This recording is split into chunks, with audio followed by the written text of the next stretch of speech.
और अब आपको बताते हैं कि तानाशाह किम जोंग किस तरह से व्लादिमीर पुतिन के साथ खड़ा है। बताते हैं कि जंग में कैसे बैकडोर एंट्री कर वो अमेरिका और यूरोप के लिए फात का कारण बना हुआ है। दरअसल बड़ी मात्रा में अब हाईटेक हथियार भेजे जाएंगे और इसकी पूरी प्लानिंग जो है किम जोंग ने रूस की मदद के लिए की है। गुप्त रूप से गोला बारूद भी रूस को भेजा जाएगा। नॉर्थ कोरियाई लोगों को मदद के लिए भेजा जाएगा सामग्री। 50,000 कमांडोज भी रूस को भेजे जाएंगे।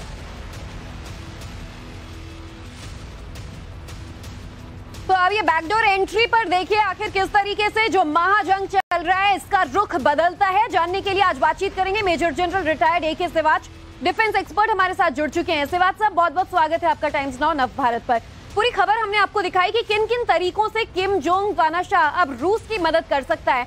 दो चीजें आपसे समझना चाहेंगे, आखिर तानाशाह को अचानक रूस की मदद क्यों जरूरी लगती है, और दूसरा महाजंग 13 महीने से चल रहा है, किम जोंग वाकई ये तमाम हथियार सप्लाई करेगा तो जंग का रुख किस तरह से बदलेगा? हाँ बिल्कुल, देखो सच्चाई यह है कि किम जोंग उन जो कि डिक्टेटर है नॉर्थ कोरिया का, वो अभी पहली बार मदद नहीं कर रहा। अगर रूस को कोई मदद कर रहे हैं तो वो दो ही देश हैं, एक तो है कहीं ईरान और दूसरा है नॉर्थ कोरिया। ईरान ने उसको शाही ड्रोन दिए हैं और नॉर्थ कोरिया ने उसको वेपन भी दिए हैं, अम्यूनिशन भी दिए हैं। मगर अब किम जोंग उन ने जो बताया है कि वो 50,000 कमांडो भी भेजेगा जो कि बाखमुट की लड़ाई के अंदर भी शामिल होंगे। ये एक बहुत ही ज्यादा मोड़ वाली बात है कि इस लड़ाई के अंदर अगर कोई मोड़ आ सकता है, नॉर्थ कोरिया से अगर कमांडो आते हैं तो फिर ये शेप और। मैं दूसरी बात बताना चाहूंगा कि अभी तक चीन ने खुल के रूस की हेल्प नहीं की है, क्योंकि चीन एक बहुत चालाक देश है।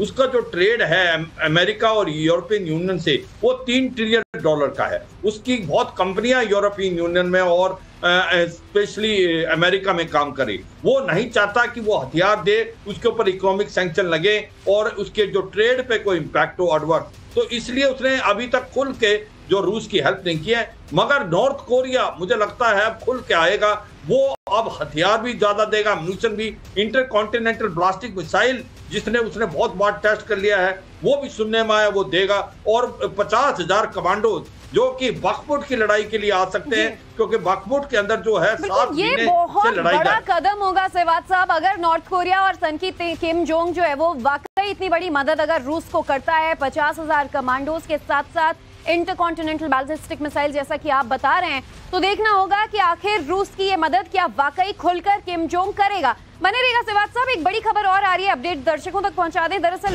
रूस और यूक्रेन महाजंग से जुड़ी ये बड़ी खबर है। नाटो से मुकाबले के लिए रूस ने बड़ी तैयारी कर ली है। परमाणु पनडुब्बी को रूस ने एक्टिवेट किया है। अमेरिकी बैलिस्टिक मिसाइल को चकमा देने की पूरी सक्षमता रखता है। बेलगोरोड सबमरीन पर रूस का जोर है। खाबरवोस्क सबमरीन की भी तैनाती की गई है। तो देखिए अब जमीन से लेकर पानी तक, आसमान तक लड़ाई की ये पूरी तैयारी है। तो नाटो से मुकाबले के लिए रूस ने बड़ी तैयारी कर ली है और हकीकत ये है कि पुतिन के पास जो आर्टिलरी मौजूद है, वेपनरी मौजूद है, उसका दुनिया में कोई तोड़ नहीं, कोई सानी नहीं। रूस का वॉरशिप एडमिरल गोर्शकोव दुनिया का सबसे विध्वंसक युद्धपोत कहा जाता है, और इसके अलावा बेलगोरोड सबमरीन तो दुनिया की सबसे बड़ी, सबसे विनाशक सबमरीन है। तो आपको पहले इस सबमरीन के बारे में बताते हैं कि आखिर इस सबमरीन की खासियत क्या है। तो दुनिया की सबसे बड़ी सबमरीन है रूस की बेलगोरोड, और साइज के मामले में ये न सिर्फ दुनिया की सबसे बड़ी, सबसे विशाल पनडुब्बी है। अमेरिका, ब्रिटेन, फ्रांस, जर्मनी जैसे तमाम सुपर पावर्स के पास भी इस साइज की पनडुब्बी नहीं है। एक बार में 120 दिन तक ये पानी में रह सकती है, यानी कि पनडुब्बी समुद्र में अंदर जाएगी तो एक बार लॉन्च होने के सीधा 4 महीने तक अंदर रह सकती है। इतना ताकतवर कि 120 दिन तक लगातार समंदर के पानी के प्रेशर को झेल सकती है। मतलब ये कि जैसे आप समंदर की गहराई में जाते हैं, पानी का दबाव बढ़ता जाता है। एक लेवल क्रॉस करने के बाद दबाव तो इतना ज्यादा बढ़ जाता है कि मजबूत से मजबूत चीज भी पानी के प्रेशर में फट जाती है। लेकिन सोचिए ये सबमरीन 120 दिनों तक उस प्रेशर को झेल सकती है। और बेलगोरोड सबमरीन की लंबाई 604 फीट बताई जा रही है। इसका वजन 30,000 टन है। अब आप खुद ही सोचिए कि आखिर ये क्या चीज है। लंबाई 604 फीट और वजन 3,000 टन। सबसे ज्यादा लंबी और इससे ज्यादा वजनी सबमरीन आज तक दुनिया में बनी ही नहीं। पुतिन तो ये भी दावा करते हैं कि कोई आगे बना भी नहीं सकता। पुतिन की ये दुश्मन मुल्कों पर प्रेशर पॉलिटिक्स का चाल भी हो सकता है, लेकिन प्रेजेंट रिकॉर्ड में किसी भी देश के पास इस साइज की सबमरीन तो नहीं है। सबमरीन न्यूक्लियर टॉर्पेडो लॉन्च करने में ये सक्षम है। समंदर के अंदर ये सबमरीन परमाणु हमला करने में भी सक्षम है। रूस ने मल्टीपल टेस्ट भी कर लिए हैं, जिससे पोसाइडन नाम के टॉर्पेडो की बात की जा रही है। वो न्यूक्लियर वॉरहेड ले जाने में सक्षम है, मतलब समंदर के अंदर से दुश्मन पर परमाणु हमला। बेलगोरोड एक बार में 8 पोसाइडन फायर करने में सक्षम है। तो अगर एक बार में 8 पोसाइडन टॉर्पेडो फायर हो सकते हैं, तो फिर इसका मतलब कि एक बार में 8 परमाणु अटैक। सोचिए क्या होगा जब एक साथ अलग अलग 8 दिशाओं में 8 परमाणु धमाके होंगे। दावा यह किया जा रहा है कि समंदर में 500 मीटर ऊंची लहरें उठेंगी। शहर एक झटके में तबाह हो जाएंगे, देश खत्म हो जाएंगे। तो सिवात साहब हमारे साथ लगातार मौजूद हैं। सिवात साहब, रूस की स्ट्रैटेजी देखिए वक्त बेवक्त चेंज होती रहती है, और अब नए प्रेशर पॉलिटिक्स का ये जुगाड़ कहें रूस का एक धमकी है, या वाकई अब सबमरीन के सहारे जंग जीतने की तैयारी? देखो, सच्चाई यह है कि रूस किसी चीज में बहुत आगे, एक तो हाइपरसोनिक मिसाइल में, और दूसरा जो है न्यूक्लियर सबमरीन और न्यूक्लियर पावर सबमरीन। ये जो बेलग्रेड एक न्यूक्लियर पावर सबमरीन है जो कि न्यूक्लियर हथियार भी छोड़ सकती है, वो मुझे लगता है गेम चेंजर है। वो जो आपने बताया 120 दिन पानी के अंदर रह सकती है, और इसके अंदर पॉइजन जो एक प्रकार मिसाइल है, जो कि न्यूक्लियर मिसाइल हैं, वो 8 एक टाइम में छोड़ सकती है। तो ये गेम चेंजर है, ये बहुत प्रेशर टैक्टिक्स है पुतिन की। पुतिन कहीं ना कहीं यूरोप को बता रहा है कि यह अगर लड़ाई लंबी खिंचती है तो ऐसा भी हो सकता है कि हम न्यूक्लियर हथियार का इस्तेमाल करें, और हमारे अंदर जो न्यूक्लियर काबिलियत है वो नाटो और यूरोप से बहुत आगे है, और अमेरिका उसके बराबर नहीं है, स्पेशली न्यूक्लियर पावर सबमरीन और हाइपरसोनिक मिसाइल में।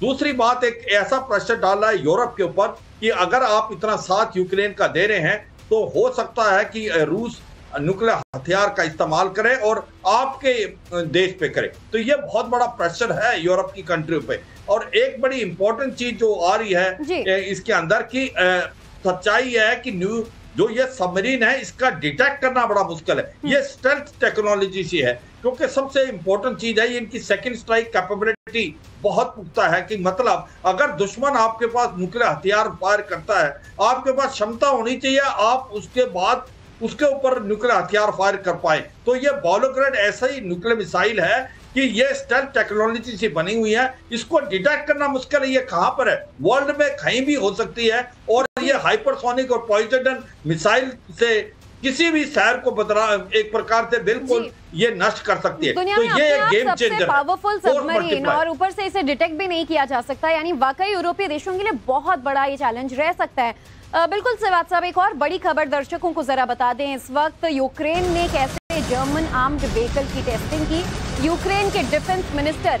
खुद यहां मौजूद रहे। आर्म्ड व्हीकल पर सवार होकर यूक्रेनी मंत्री ने इसका जायजा लिया। दरअसल जर्मनी ने 40 आर्मर्ड व्हीकल यूक्रेन को दिए हैं, और ऐसे में इनकी जांच यूक्रेन द्वारा की गई है। इन आर्म्ड व्हीकल्स के सहारे अब जर्मनी की मदद से जंग आगे बढ़ाने की तैयारी यूक्रेन की है। तो आपको दिखाते हैं कि मार्डर आर्मर व्हीकल की खासियत क्या है जो जर्मनी ने यूक्रेन को भेजा है। इसका वजन जो है वो 28.5 टन बताया जा रहा है। लंबाई इसकी 6.79 मीटर है, चौड़ाई 3.24 मीटर, ऊंचाई 2.98 मीटर है। क्रू मेंबर्स यानी कुल 9 लोग इस टैंक को हैंडल कर सकते हैं, इस पर सवार रह सकते हैं। तो आर्मर व्हीकल की खासियत हमने आपको बताई, लेकिन इस तरीके के जो 40 व्हीकल्स हैं वो उनकी मदद जो है वो जर्मनी द्वारा यूक्रेन को की जा रही है। सिवात साहब, अलग अलग यूरोपीय देश और तमाम जो नाटो के देश हैं वो यूक्रेन की मदद कर रहे हैं, हथियार भेज रहे हैं, टैंक्स भेज रहे हैं, लेकिन इस तरह के टैंक चाहे 40 की संख्या हो या 2-4 हो, यूक्रेन को कब तक मदद दे पाएंगे?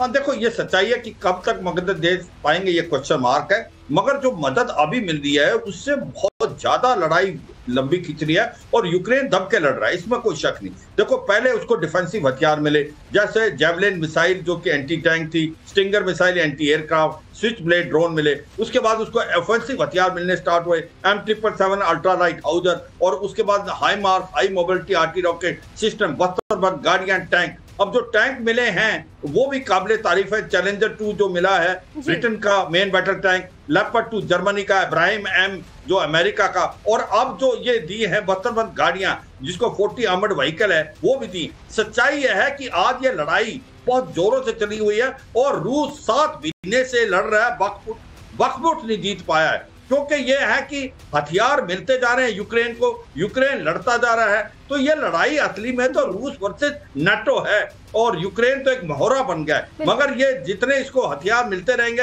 ये लड़ता रहेगा। ये काबिले तारीफ है कि यूक्रेन के अंदर एक अंदर लड़ने की जो इच्छा और आप कह सकते हो शक्ति है, जो कि जेलेंस्की की जो मैवरिक लीडरशिप तो हो सकती है मगर है, इसके कारण आज जो वो रूस के साथ बहुत जोरों से लड़ रहा है। ये बात आपने सही कही, यूक्रेन की जो हिम्मत है वो काबिले तारीफ है, लेकिन सवाल यही कि कब तक। अब जिस तरीके से रूस एक नए चाल अपना रहा है, भले ही नाटो का मदद यूक्रेन को मिल रहा है, लेकिन जंग और आगे किस दिशा में खिंचता है, बड़ा सवाल यही रहेगा। हमारे साथ जुड़ने के लिए और अपनी राय हम तक शेयर करने के लिए बहुत बहुत शुक्रिया सर आपका।